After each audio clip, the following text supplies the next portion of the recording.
नमस्कार and welcome to study IQ my dear friends. मैं हूं Prashant Mawani. I hope you all are good. आज 23 सितंबर 2020 के फाइनेंशियल न्यूज़ को एनालाइज करेंगे। हमारे टेबल के ऊपर हैं चार इंपॉर्टेंट टॉपिक्स। एमएसपी, फिर G20 में डिस्कशन करते हुए पीयूष गोयल साहब ने DFFT के बारे में बात बताई। तो what is this DFFT? COVID related defaults, CAG on cess receipts. जो सेस कलेक्ट किया गया है तो क्या इसका सदुपयोग हुआ है, देखेंगे कैग का रिपोर्ट। आगे बढ़े उससे पहले डिफरेंस, स्टडी आईक्यू की टीम ने मिलकर एक स्मार्ट कोर्स डिजाइन किया है। ये स्मार्ट कोर्स सिविल सर्विसेज की एग्जामिनेशन के लिए है। It covers your pre as well as mains examination. 30 सितंबर तक ईएमआई की ऑफर भी अवेलेबल है। ज्यादा जानकारी के लिए डाउनलोड करें हमारा मोबाइल एप्लीकेशन। लेक्चर के पीडीएफ को डाउनलोड करना चाहते हैं, checkout my Telegram channel, you can follow me on Facebook. तो पहली खबर है legal backing for minimum support price. Agriculture minister Narendra Singh Tomar साहब ने इस बात को माना है कि सरकार ने अभी जो 2 फार्म बिल्स पास किए, आपको पता होगा कि डियर फ्रेंड्स बहुत सारी जगहों पर, खास करके पंजाब में प्रोटेस्ट भी चल रहे हैं फार्म बिल्स को लेकर, एग्रीकल्चर बिल्स को लेकर। एग्रीकल्चर बिल 2020 अगर आप देखेंगे तो बेसिकली 3 बिल्स हैं और इन 3 में से 2 बिल्स की बात करें तो सरकार ने इसको पास किया है। ये दोनों बिल्स जो हैं, ये बिल्स ये क्लेम करते हैं या फिर इस बिल्स में ये लिखा गया है कि किसान जो हैं उनको फ्रीडम दिया जाएगा मार्केट एक्सेस का। किसान जिसे चाहे, जिनको चाहे, जितने प्राइस में चाहे वो अपना सामान जो है वो मार्केट में बेच पाएगा, ऐसा ये बिल्स दावा करते हैं। तो एक तरफ सरकार जो है वो किसानों को फ्री हैंड देना चाहती हैं, सरकारों को मीन्स किसानों को जो है वो मार्केट का एक्सेस देना चाहती है। किसान आप सिर्फ APMC में नहीं, लेकिन अगर आप लेट्स से कि आप किसी को भी आप किसी अपने रिश्तेदार या फिर अपना आपका कोई दोस्त है, आप पंजाब के किसान हैं और आपका कोई दोस्त केरला में है, तो उनको अगर आप सामान बेचना चाहते हैं तो भी बेच सकते हैं। तो एक तरफ सरकार ये बात कर रही है, दूसरी तरफ सरकार ने अभी कुछ टाइम पहले की बात है, हमने इस पर्टिकुलर टॉपिक को भी डिस्कस किया था कि ऑनियन एक्सपोर्ट्स के ऊपर सरकार ने बैन लगा दिया। तो ये दोनों चीज़ जो हैं, एक तरफ आप फ्रीडम की बात कर रहे हैं, दूसरी तरफ आप बैन लगा रहे हैं। तो ये जो डाइकोटोमी है, ये डाइकोटोमी को माना है, इस बात को स्वीकारा है नरेंद्र सिंह तोमर साहब ने। इसी के साथ उन्होंने ये भी बताया कि जहां तक हो सके वहां तक हमें यह कोशिश करनी चाहिए कि एग्रीकल्चर कमोडिटीज़, एग्रीकल्चर प्रोडक्ट्स जो हैं, ये प्रोडक्ट्स में किसी भी प्रकार का आर्टिफिशियल इंटरवेंशन ना हो, कि सरकार कोई मदद ना करें या फिर प्राइसेस जो हैं वो मार्केट डिसाइड करे। ऐसी सिचुएशन तक हमें पहुंचना है। फिलहाल ये चीज़ पॉसिबल नहीं है। MSP के बारे में बात करते हुए उन्होंने ये बताया कि MSP जो हैं उनको हम फार्म गुड्स या फिर ये जो कानून है उसके तहत नहीं ले सकते। MSP हमेशा से एक एडमिनिस्ट्रेटिव मेजर रहा है, राइट? ये कानून का पार्ट कभी भी नहीं रहा है, तो इसको हम ऐसे ही रखेंगे। ये क्लैरिफिकेशन दिया है तोमर साहब ने। डियर फ्रेंड्स, अगर आज का वीडियो आपको पसंद आता है तो हिट द लाइक बटन। इस लेक्चर को दूसरे स्टूडेंट्स के साथ शेयर ज़रूर कीजिएगा और हमारी चैनल को सब्सक्राइब करना ना भूलें। एक बहुत ही इंपॉर्टेंट टॉपिक के बारे में यहाँ पर बात करेंगे। पीयूष गोयल साहब ने G20 के जो ट्रेड और इन्वेस्टमेंट मिनिस्टर्स की एक मीटिंग थी, तो इसको वर्चुअली एड्रेस करते हुए उन्होंने ये बताया कि G20 को एक लीडरशिप का रोल प्ले करना चाहिए। दुनिया को कोविड-19 की वजह से जो एक स्पीड ब्रेकर या फिर एक बड़ी दीवार से टकरा गई है ये दुनिया की इकोनॉमी, तो इससे रिकवर होने के लिए एक पाथवे फाइंडर या फिर एक पाथ फाइंडर का काम जो है वो G20 कर सकता है, क्योंकि G20 देश जो है ये दुनिया की सबसे 20 बड़ी इकोनॉमीज़ का एक ग्रुप है जिसको हम कहते हैं G20। One of the key lessons for all countries is the need to strike the right balance between their external and internal economic policies with a view to ensuring balanced and sustainable development। Covid pandemic की वजह से एक lesson तो हमें सीखने को मिल रहा है, वो ये है कि हमारा जो एक्सटर्नल और इंटरनेशनल और डोमेस्टिक जो पॉलिसीज़ हैं, इसके बीच में एक राइट बैलेंस, एक तालमेल होना चाहिए और इसी के साथ साथ एक बैलेंस्ड और सस्टेनेबल डेवलपमेंट, ये इसका कोर होना चाहिए, ऐसा पीयूष गोयल साहब का कहना है। He said that India stands ready to engage constructively with all G20 members to push an agenda that is inclusive and development oriented। G20 देशों के साथ भारत खड़ा है। भारत वे सारी चीज़ें करने के लिए तैयार है और सपोर्ट करने के लिए तैयार है, जिससे एक इंक्लूसिव और दुनिया का एक इंक्लूसिव और एक या फिर एक ऐसा एजेंडा जो इंक्लूसिव और डेवलपमेंट ओरिएंटेड है, तो इसको सपोर्ट करने के लिए भारत G20 मेंबर्स के साथ हमेशा खड़ा है। उन्होंने ये भी क्लियरली बता दिया कि फ़िलहाल इंडिया जो है ये DFFT के लिए, यानी कि data free flow with trust, dear friends pay attention here, data free flow with trust, ये ट्रस्ट यानी कि विश्वास, ये शब्द जो है ये आप फिलहाल ये टी जो है ट्रस्ट, इसको आप इस थॉट को फॉर टाइम बीइंग होल्ड कीजिए। मैं अभी आपको एक्सप्लेन करूंगा कि व्हाट इज़ DFFT।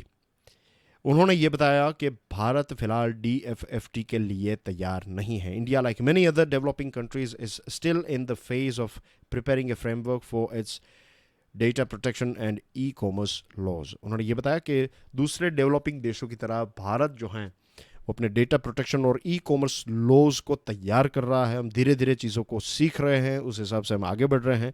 तो फिलहाल हम DFFT के लिए तैयार नहीं हैं। अब DFFT का जो कॉन्सेप्ट है वो किसने दिया? यहाँ पर बैठे हुए जो व्यक्ति हैं इनका नाम है शिंजो एबे।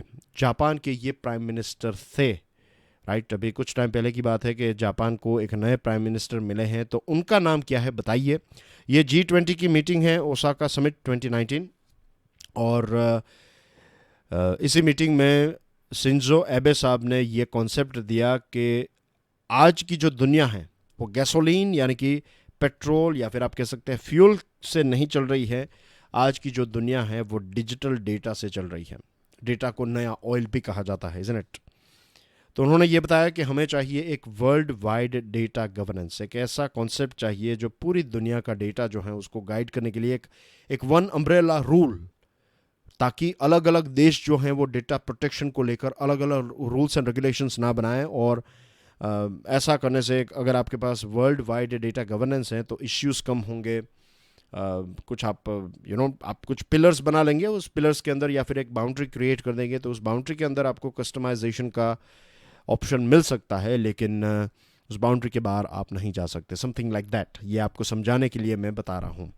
तो उस टाइम पर 20 में से 17 G20 देशों ने, G20 में जो 20 मेंबर्स हैं उसमें से 17 मेंबर्स ने इसको साइन कर लिया, Osaka declaration on digital economy. लेकिन बहुत सारे देश जो हैं वो, जैसे कि भारत, तो Bharat India is not ready for DFFT।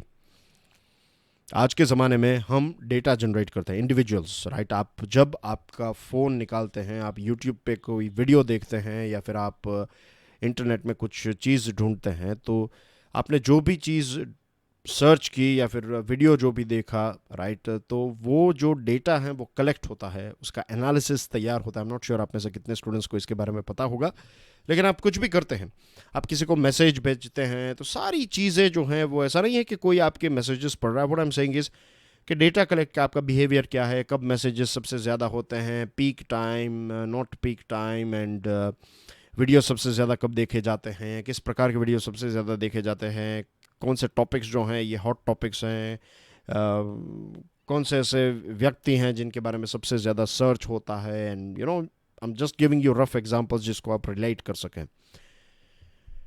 तो हम सब डेटा जनरेट करते हैं। आपका मंथली इलेक्ट्रिसिटी का बिल क्या है, आप मोबाइल का बिल क्या है आपका, ये सारी चीज़ें जो हैं डेटा जनरेट जो हम करते हैं, ये डेटा कंपनीज और गवर्नमेंट इसका इस्तेमाल करके हमें और अच्छी सर्विसेज प्रोवाइड कर सकती हैं, या फिर कंपनीज जो हैं वो और ज़्यादा प्रोडक्ट्स हमें बेच सकती हैं।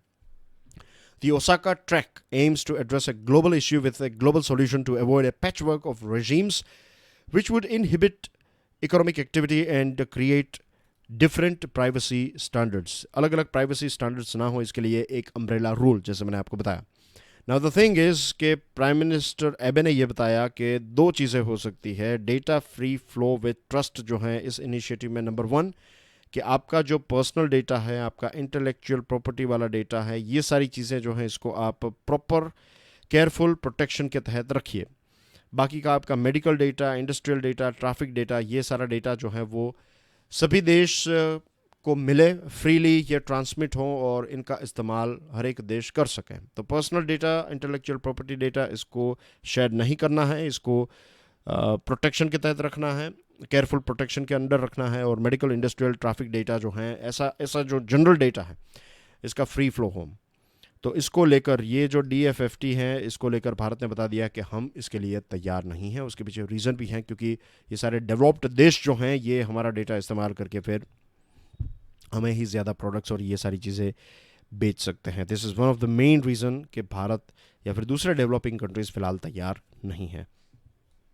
कोविड रिलेटेड डिफ़ॉल्ट्स की बात करें तो अब हो सकता है कि 25 सितंबर तक ये जो सरकार ने, आपको पता है कि मार्च की बात करें तो 25 मार्च से लेकर 6 महीनों तक एक मोराटोरियम दिया था, एक सस्पेंशन दिया था कि इंसॉल्वेंसी के केसेस जो हैं वो नए फाइल नहीं होंगे। अब इसको और 6 महीनों के लिए एक्सटेंड किया जा सकता है। तो टोटल 25 मार्च 2020 से लेकर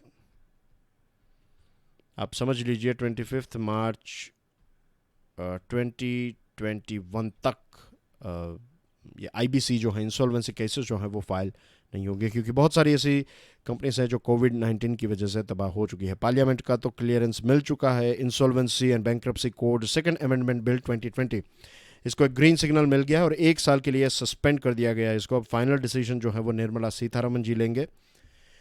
इसमें 7 सेक्शंस हैं, 7, 9 और 10। ये सेक्शन 7, 9 और 10 जो हैं ये इंसॉल्वेंसी प्रोसीडिंग्स को इनिशिएट यानी कि इसको किक स्टार्ट करने के साथ डील करते हैं। तो फॉर टाइम बीइंग इनको हटा दिया गया है। इसके साथ सरकार ने जो एक लिमिट थी, थ्रेशोल्ड लिमिट डिफ़ॉल्ट की, तो पहले 1 लाख रुपए थी, तब इसको भी इंक्रीज़ करके 1 करोड़ रुपए कर दिया है ताकि छोटे छोटे केसेस के लिए MSMEs को NCLT के पास ना ले जाया जाए। CAG on cess receipts. Now dear friends, आपको पता होगा कि टैक्स जो है वो एक अलग चीज़ है, सेस जो है वो एक अलग चीज़ है। सेस जो है वो एक ख़ास मकसद के लिए कलेक्ट किया जाता है, जैसे कि एजुकेशनल सेस या फिर स्वच्छ भारत सेस। तो आप कोई 5 स्टार होटल में खाना खाने के लिए जाते हैं या फिर कोई ऐसे 5 स्टार रेस्टोरेंट में खाना खाने के लिए जाते हैं लेट्स से, तो आपके बिल में आपको देखने को मिलेगा एजुकेशन सेस फॉर एग्जांपल। तो ये जो सेस हैं, आपने 1000 रुपीज़ का बिल है तो उसके ऊपर लेट्स से 20 रुपीज़, समझने के लिए बता रहा हूँ कि 20 रुपये अगर एजुकेशन सेस है तो ये पैसे आप देंगे सेस के रुपए, तो आपका बिल होगा 1020 और ये 20 रुपीज़ जो है ये एजुकेशन सेस है, यानी कि ये पैसे जो हैं वो एजुकेशन के लिए इस्तेमाल किए जाएंगे। अब मान लीजिए कि आपने एजुकेशन सेस दिया और फिर आपको पता चलता है 1-2 साल के बाद कि सरकार ने पैसे तो कलेक्ट किए थे लेकिन इनका उपयोग एजुकेशन के लिए नहीं किया या फिर इनका उपयोग ही नहीं किया।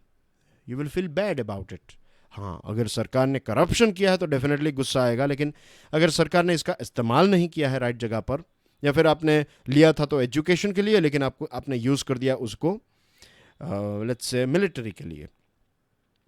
तो कैग का जो रिपोर्ट आया है पार्लियामेंट में वो ये बताता है कि 60% जितनी प्रोसीड्स जो हैं, जो फाइनेंशियल ईयर 2019 की बात करें तो read this thing that CAG told parliament on Wednesday that the centre has only